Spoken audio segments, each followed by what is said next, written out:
함께 예배하는 모든 분들 가운데 이 말씀에 축복이 함께 하시기를 주님의 이름으로 축원합니다. 시편 145편은 시편에 기록된 다윗의 찬송시 중에 마지막 찬송시에 바로 해당됩니다. 여기에 보시면 1절에 왕이신 나의 하나님이여 내가 주를 높이고 영원히 주의 이름을 송축하리이다 라고 찬양하고 있습니다. 다윗은 왕입니다. 왕이 지금 왕을 높이고 있습니다. 왕은 누굽니까? 세상의 개념에서는 이 땅에 그보다 더 높은 자가 없는 것이 바로 왕입니다. 그런데 다윗은 지금 자신이 왕임에도 불구하고 자신보다 높은 자, 다만 높은 자가 아니라 자신을 통치하는 자, 자신에게는 왕이 있다 이렇게 고백하고 있습니다. 세상 사람들은 인생을 살아가면서 두 가지 소원을 가지고 있습니다. 한 가지는 왕이 되고자 하는 소원입니다. 또 하나는 왕이 된 자들은 왕권을 강화하는 데에 바로 소원을 가지고 있습니다. 왕이 되고자 하는 소원과 왕권을 강화하고자 하는 소원이 사람들에게 있다고 하는 것이죠. 그래서 사람들은 인생을 살아가는 방식이 왕이 된 자나 왕이 되고 싶어하는 자나 똑같은 것을 보게 되어집니다. 결국은 자신을 높이는 인생에 바로 소원을 가지고 살아가며 그것을 위하여 인생을 진력하며 살아가는 것을 바로 보게 되어집니다. 그런데 다윗은 그렇게 말하고 있지 않습니다. 다윗은 자신에게 왕이 있다는 것입니다. 왕인데 왕이 있다는 것은 그는 왕의 자리에 있으면서 왕권을 강화하는 데 마음이 있는 것이 아니라 바로 왕을 섬기는 데 마음이 있다는 것을 알 수가 있습니다. 다윗의 인생을 보면 그는 평생을 바로 왕이 아니었을 때 왕이 되고자 하는 소원을 가지고 산 적이 없습니다. 그는 여전히 하나님을 왕으로 섬기는 삶을 살았습니다. 그리고 그가 왕이 되자 또 여전하게 하나님을 왕으로 섬기는 삶을 바로 여전히 살아갔다고 하는 것입니다. 사랑하는 성도 여러분, 여러분은 평생을 걸쳐서 여러분을 높이는 삶이 소원이십니까? 아니면 하나님을 높이는 삶이 소원입니까? 하나님을 높이는 삶과 나를 높이는 삶의 결과는 확연하게 다릅니다. 이사야 21장 25절에 보면 이렇게 말씀합니다. 그때에 이스라엘에 왕이 없으므로 사람이 각기 자기의 소견에 옳은 대로 행하였더라 라고 말씀합니다. 자기를 높이는 삶은 결국 왕이 없는 삶이라고 성경은 말씀합니다. 왕이 없는 삶은 각기 자기의 소견에 옳은 대로 행한다 이렇게 돼 있습니다. 자기 뜻대로 산다는 것이죠. 자기 마음대로 살아간다는 것이고 자신의 계획과 자신의 생각대로 인생을 바로 살아간다는 것입니다. 이것이 얼마나 위험한 일인지에 대해서 사람들은 잘 이해를 못합니다. 내 마음대로 살면 좋은 거 아니야? 이런 생각합니다. 내 뜻대로 살면 좋은 것 아니야? 이게 자유가 아니야? 이게 인생을 멋있게 사는 거 아니야? 이런 생각합니다. 왜냐하면 우리는 인생을 살아갈 때 내 맘대로 살아가지 못한다는 그런 바로 아쉬움이 항상 있습니다. 경제적 이유 때문에 혹은 내가 아버지이기 때문에 어머니이기 때문에 아내이기 때문에 또 남편이기 때문에 또 능력이 없어서 여러 이유를 생각을 합니다. 내가 내 맘대로 살지 못하는 이유. 그래서 인생은 내 맘대로 사는 것에 소원을 가지고 삽니다. 돈이 넉넉하게 있어서 내가 가고 싶은데 마음대로 가고 먹고 싶은 거 마음대로 먹고 입고 싶은 거 마음대로 입고 또 하고 싶은 거 마음대로 하고 또 돕고 싶은 사람 마음껏 돕고 그것이 멋지는 거 아니냐 이런 생각을 우리가 하기 때문에 그렇습니다. 그런데 저와 여러분이 놓치면 안 되는 것이 있습니다. 그것이 뭐냐면 내 맘대로 한다고 할 때 그 내 맘대로가 문제인 것이죠. 내 생각대로 산다 할 때 내 생각이 문제인 것이죠. 내 맘대로, 내 생각대로. 성경은 우리에게 분명하게 말씀합니다. 의인은 없나니 하나도 없습니다. 머리부터 발끝까지 인생은 죄덩어리라는 것이죠. 그래서 내 마음대로 하면 인생은 죄짓고 삽니다. 죄를 짓는다는 것은 무엇을 의미하는 겁니까? 그것은 모든 관계를 깨며 살아간다는 것을 말하는 것입니다. 여러분 마음대로 살면요. 여러분은 좋을란가 모르지만 여러분은 결국 애토리가 됩니다. 여러분 주변에 있는 사람들이 여러분을 다 떠납니다. 여러분 가정에서 엄마인데 엄마로 안 살고 여러분 마음대로 살아보세요. 그러면 결국 여러분은 애토리가 됩니다. 그렇죠. 아내인데 아내로 안 살고 여러분 마음대로 살아보세요. 그러면 애토리가 됩니다. 돈 있는데 나 혼자 애토리가 돼도 뭔 상관이야? 내가 지위가 있는데 애토리가 돼도 뭔 상관이야? 이렇게 우리가 가볍게 생각할 수 있습니다. 하지만 우리가 알지 않습니까? 인생은 행복해야 됩니다. 인생은 만족해야 합니다. 만족하게 되어야 합니다.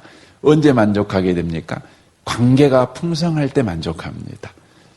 우리 어렸을 때 그러잖아요. 콩 한 쪽도 이렇게 나눠 먹으면 여러분 배부릅니다. 그렇죠. 관계에서 행복이 나오고 만족이 나오고 소원이 나오고 여러분 삶의 보람이 나오는 것이죠. 그런데 죄라고 하는 것은 모든 관계를 깨버립니다. 인생이 내 맘대로 살아간다는 것, 왕이 없이 살아간다는 것은 결국은 인생이 애토리가 되어서 그렇게 쓸쓸하게 죽어가는 것입니다. 그래서 전도서 4장에 보면 인생에게 헛된 것이 있대요. 그것이 뭡니까? 어떤 사람이 인생을 살아가면서 부지런히 돈 모으고 부지런히 높은 자리에 올라가려고 애써서 결국 그 자리를 차지하고 그런데요. 자기 주변에 아무도 없는 겁니다. 자식도 없고 친구도 없고 같이 밥을 먹을 사람도 없고 같이 여행 갈 사람도 없고 내가 성공했는데 진심으로 박수를 쳐주며 진심으로 기뻐해 줄 사람도 없고 내가 아플 때 진심으로 나를 짠하게 여기는 사람도 없고 여러분 그게 헛되다는 것이죠. 사랑하는 성도 여러분, 저와 여러분의 삶에 왕이 있는 삶이 얼마나 복된지 여러분 아셔야 합니다. 하나님이 왕인 삶, 그것은 저와 여러분의 인생에 풍성한 관계를 가져다 줍니다. 그래서 잠언 16장에서 그렇게 말하죠. 하나님을 기쁘시게 하면 온수하고도 친구가 된대요. 멋지죠? 하나님이 왕인 삶은요, 관계가 풍성한 삶을 살아갑니다. 내가 비록 많은 걸 갖고 있지 않아도요, 나에게는 언제나 풍성한 위로를 해줄 친구들이 있습니다. 내 손을 잡아주고, 나의 작은, 성공에도, 크게 기뻐해주고, 그렇죠. 그래서 애로이 늙어가지 않습니다. 여러분 천국 가는 그날에 절대 고독사 안 합니다. 많은 사람들이, 여러분 자녀들이, 또 일가 친척들이, 무엇보다도 영원히 천국에서 함께 살 그리스도인들이 여러분과 함께 하게 될 것입니다. 이게 왕이 있는 삶입니다. 하나님이 왕인 것이죠. 여러분의 삶에 하나님이 왕인 삶을 절대 포기하지 마시기를 바랍니다. 절대 여러분의 삶에 그 은혜를 누려가는 삶을 여러분 살아가시기를 바랍니다. 시편 2편 1절에 보면 이런 말씀이 있어요. 어찌하여 이방 나라들이 분노하며 민족들이 헛된 일을 꾸미는가? 세상의 군왕들이 나서며 관원들이 서로 깨하여 여호와와 그의 기름부 받은 자를 대적하며 우리가 그들의 맹것을 끊고 그의 결박을 벗어버리자 하는도다. 하늘에 계신 이가 웃으시며 주께서 그들을 비웃으시리로다. 그때의 분을 바라며 진노하사 그들을 놀라게 하여 이르기를 내가 나의 왕을 내 거룩한 산 시온에 세웠다 하시리로다 라고 말씀합니다. 세상의 사람들이요, 왕이 되기 위해서 무슨 일을 하냐면, 하나님과 상관없이 인생을 삽니다. 하나님과 상관없이 인생을 산다는 것은 뭐냐면, 더 많이 정복해서, 더 많은 사람을 무릎을 꿇쳐서, 자신이 세상의 유일한 왕이 되는 꿈을 꾼다는 것입니다. 이걸 말하는 것입니다. 역사 속에서 보면, 세상의 왕이 된 사람은 절대 자신이 지금 다스리고 있는 나라에 만족을 못합니다. 더 큰 나라를 꿈꿉니다. 더 많은 왕들을 굴복시켜 자신이 진짜 왕 중의 왕이 되고자 하는 꿈을 꿉니다. 그래서 그들이 뭘 합니까? 칼을 듭니다. 군사를 일으킵니다. 그래서 인류의 역사는 끝없는 전쟁의 역사입니다. 끝없이 전쟁합니다.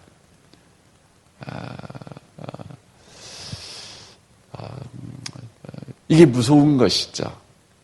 그런데 우리 하나님께서요, 왕이 되려고 하는 사람들을 비웃습니다. 너희들이 세상에 더 많은 지역을 다스리는 왕이 되기 위해서 수많은 사람들을 죽이고 너의 말바급 아래에 두었지만 너는 결국 죽어, 망해. 그런 거죠. 그러면서 우리 하나님께서 어떻게 하시냐면 세상의 왕들을 비웃습니다. 그렇게 넓은 땅을 차지한 왕들 비웃습니다. 비웃는 방법이 뭐냐면 시온에다가 왕을 하나 세웁니다. 여기서 말하는 시온이라는 것은 결국 갈보리 십자가를 말하는 것입니다. 예수 그리스도가 십자가에 죽으십니다. 죽는 왕, 정복자 왕을 세우는 것이 아니라 바로 죽는 왕을 세웁니다. 예수님을 세웁니다. 많은 사람을 죽이는 왕들을 하나님이 비웃습니다. 어떻게 비웃냐면 죽이는 왕, 죽은 왕을 세워서 바로 사람을 죽이는 왕이 아니라 사람을 위하여 죽는 왕을 세워서 죽이는 왕들, 정복자들을 비웃으십니다. 어떻게 비웃습니까? 정복자들은 다 죽습니다. 죽인 자들은 다 죽습니다. 그런데요, 사람을 위해 죽은 왕을 갈보리에 세웠는데 바로 그 왕이신 예수님은 3일 만에 사망을 이기고 부활하십니다. 그리고는 일을 하십니다. 어떤 일 합니까? 바로 세상에 연약하고 세상에 못나고 세상에 천시받는 모든 자들을 바로 세우십니다.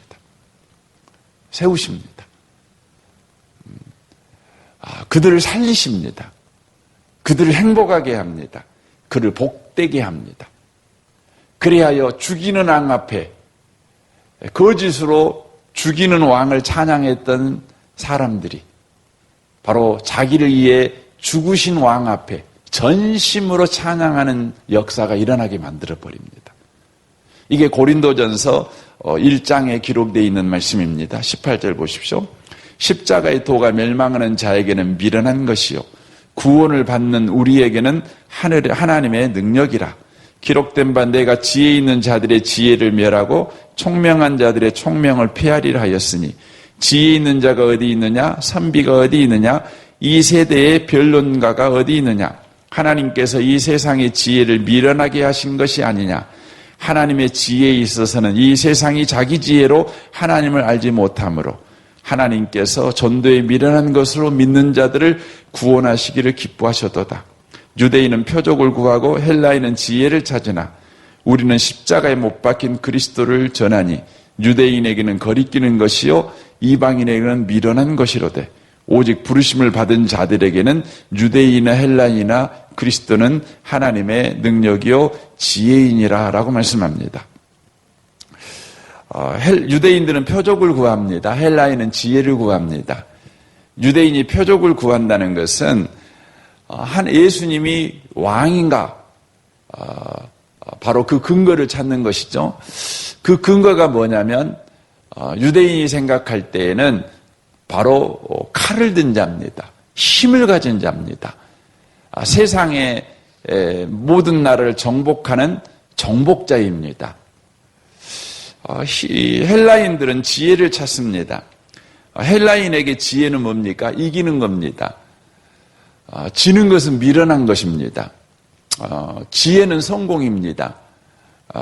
미련한 것은 실패한 것입니다. 헬라인들에게는 그렇습니다. 그래서 예수님이 이 땅의 왕인가 그 근거를 찾습니다. 그러면 예수님이 승리자인가 아닌가 이것에서 예수님이 왕인가 아닌가를 찾는 것이죠. 하지만 유대인이 찾는 표적과 헬라인이 찾는 지혜가 예수님에게는 없었습니다. 예수님은 십자가에 못 박혀 죽으셨습니다. 그런데 놀라운 것은 그 예수를 믿는 자들마다 구원이 일어나는 것입니다. 하나님의 능력과 하나님의 지혜가 저들의 삶 속에 역사하는 일이 벌어지게 됩니다. 이로 인하여서 어떤 일이 벌어집니까? 25절부터 보십시오. 고린도전서 1장 25절입니다. 하나님의 지혜로 어리석음이 사람보다 지혜롭고 하나님의 약하심이 사람보다 강하니라. 형제들아 너희를 부르심을 보라. 육체를 따라 지혜로운 자가 많지 아니하며 능한 자가 많지 아니하며 문벌 좋은 자가 많지 아니하도다. 그러나 하나님께서 세상에 미련한 자들을 택하사 지혜 있는 자들을 부끄럽게 하려 하시고 세상에 약한 것들을 택하사 강한 것들을 부끄럽게 하려 하여 하나님께서 세상에 천한 것들과 멸시받는 것들과 없는 것들을 택하사 있는 것들을 폐하려 하시나니 이는 아무 육체라도 하나님 앞에 자랑하지 못하게 하려 하심이라. 너희는 하나님으로부터 나서 그리스도 예수 안에 있고 예수는 하나님으로부터 나와서 우리에게 지혜와 의로움과 거룩함과 구원함이 되셨으니라고 말씀합니다. 예수님은 왕이십니다. 예수님이 우리를 위해 죽으신 왕이십니다. 그 왕으로 우리가 섬기게 될 때에 우리 가운데 무슨 일이 벌어집니까? 미련하고 약하고 천한 우리가 바로 지혜와 의로움과 거룩함과 구원함을 드러내는 자가 된다는 것을 성경이 말씀하고 있습니다. 그래서 오늘 본문 14절에 이렇게 말씀하죠. 여호와께서는 모든 넘어지는 자들을 붙드시며 비굴한 자들을 일으키는도다. 모든 사람의 눈이 주를 앙망하오니 주는 때를 따라 그들에게 먹을 것을 주시며 손을 펴사 모든 생물의 소원을 만족하게 하시나니 여호와께서는 그 모든 행위에 의로우시며 모든 일에 은혜로우시도다라고 말씀합니다. 다윗이 왜 하나님을 왕으로 섬기는 겁니까? 하나님을 왕으로 섬겼더니 자신이 비굴한 자가 되는 게 아닙니다. 자신이 왕의 눈치를 보는 자가 되는 것이 아닙니다. 왕에게 무시받고 천히 여김을 받으며 왕이 나를 막대하는 그런 인생이 되는 게 아니었습니다. 하나님을 왕으로 섬기니까 자기 인생이 존귀하게 되는 겁니다. 왜냐하면 우리의 왕이신 하나님은 바로 우리를 정복하여 왕이 되신 분이 아니라 우리를 위해 죽으심으로 왕이 되신 분이기 때문에 그렇습니다. 세상의 왕은 우리를 지배합니다. 늘 우리보다 더 잘났다, 똑똑하다, 우리보다 뛰어나다 이것을 우리에게 드러내서 우리를 굴복시켜서 우리의 왕이 되려고 합니다. 하지만 하나님은 그렇지 않습니다. 하나님은 우리에게 무시당하고 우리에게 천히 여김을 받고 우리에게 침뱉음을 받고 우리에게 양손에 못 박힘을 받고 옆구리에 찔림을 받고 머리에 과시간을 쓰실 때에도 주님께서 우리를 저주하지 아니하시고 주님, 저들이 모르고 하는 일입니다. 주님, 저들에게 하나님의 은혜를 베푸십시오. 이렇게 축복을 비는 분이셨다는 것입니다. 놀랍습니다. 놀랍습니다. 여러분, 이 세계의 종교들을 보면 지금 세계 종교 가운데 가장 큰 종교는 크게 보면 두 개입니다. 물론 불교까지 넣을 수도 있지만 그 숫자를 보면 사실 불교라고 말하기는 좀 어렵습니다. 불교 숫자는 그렇게 많지 않거든요. 뭐 인도가 있으니까 힌두교를 굳이 넣어줄 수도 있지만 여러분 힌두교까지 넣어서 세계 종교, 기독교, 이슬람, 힌두교 이렇게 한다면 종교의 특성이 있습니다. 이슬람은 태어날 때부터 정복하는 나라였습니다. 정복하는 종교였습니다. 그러니까 이 마호멧이 이제 이슬람을 창시하죠. 그리고 나서 어떻게 합니까? 왕이 됩니다. 다스리는 자가 됩니다. 그래서 이슬람은 처음부터 정복했습니다. 왕의 바로 종교다 이렇게 말씀을 드릴 수 있습니다. 이슬람, 힌두교도 마찬가지죠. 힌두교도 바로 처음부터 왕의 종교였습니다. 그러니까 통치하는 바로 도구로 종교가 이용되었습니다. 왕권을 강화하는 일에 종교가 이용되었습니다. 그래서 지금도 이슬람은 신정국가지요. 종교와 정치가 하나가 되어 있습니다. 왜냐하면 마호멧이 정치와 종교가 하나인 그런 삶을 살았기 때문에 그렇습니다. 힌두교도 마찬가지이고요. 그래서 힌두교에는 이렇게 카스트 제도가 있지 않습니까? 그것이 깨지지 않는 이유는 그런 이유 때문에 그렇습니다. 그런데 오직 기독교만은 그렇지 않습니다. 왜 기독교가 300년이 넘는 동안 핍박을 받았는가? 지금도 왜 기독교가 각 나라에서 핍박을 받는 그런 종교가 되는가? 민주주의 국가에서는 기독교는 핍박을 받고 있지는 않습니다. 그럼에도 불구하고 여러분 어느 나라에서든지 심지어 민주주의 국가에서도 기독교는 계속해서 핍박을 받습니다. 왜 그러는가? 그 이유는 바로 이것 때문에 그렇습니다. 예수님은 왕이 되는 방식이 정복해서 왕이 되신 분이 아닙니다. 섬김의 왕이십니다. 섬겨서 왕이 됩니다. 핍박을 받아서 왕이 되십니다. 사랑하는 성도 여러분, 여러분이 예수님을 왕으로 섬길 때 저와 여러분은 하나님으로부터 섬김을 받습니다. 이게 참 놀랍습니다. 저는 오늘 하루를 살아가면서도 여러분이 하나님으로부터 섬김을 받는 그런 복된 하루를 경험해 보시기 바랍니다. 여러분 예수 믿는다는 건 우리가 하나님을 섬긴다 이렇게 생각하잖아요. 틀림없는 말이죠. 그런데 사실은 하나님이 우리를 섬깁니다. 왜냐하면 하나님이 우리 아버지고 우리는 그의 자녀니까. 여기 계신 분은 다 부모니까 여러분 부모가 자식을 섬깁니까? 자식이 부모 섬깁니까? 물론 여러분 꿈은 자식들이 여러분을 잘 섬기기를 원하겠지만 현실은 여러분 부모가 자식 섬기는 겁니다. 그렇죠. 언제까지 섬깁니까? 자식이 부모 섬길 때까지 철들어가지고. 그렇죠. 하나님이 그렇습니다. 오늘 한날을 살아가면서 하나님을 왕으로 섬김으로 하나님의 섬김을 받는 그런 복된 하루를 살아내시는 모든 분들이 되시기를 주님의 이름으로 축원합니다. 아멘. 우리 같이 기도하겠습니다. 오늘 말씀을 우리 생각하면서 이 아침에 기도하기를 원합니다. 주님, 하나님을 왕으로 섬기는 우리 인생이 되게 하십시오. 왕의 섬김을 받는 우리 인생이 될 것입니다. 세상을 왕으로 섬길 때 우리는 세상의 지배를 받습니다. 하나님만 우리의 왕이 되어야 합니다. 오늘 하루날이 그런 하루가 되게 하시옵소서. 우리 성도들을 위해서 기도해 주시고 우리 교회 아동부를 위해서 또 섬기는 임정수 전사님을 위해서 또 이 나라와 이 민족과 우리 북한과 열방을 위해서 또 기도해 주시면 좋겠습니다.